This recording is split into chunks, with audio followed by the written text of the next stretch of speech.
నాకై చాచిన నీ చేతిలో చదివాను నా నిన్నని.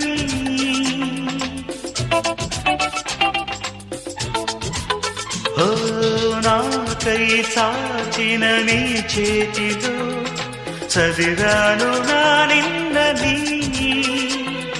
నాతో సాగిన నీ అడుగులో చూశాను మన రేపుని. పంచేందుకే ఒకరు లేని బతుకెంత బరువు అని.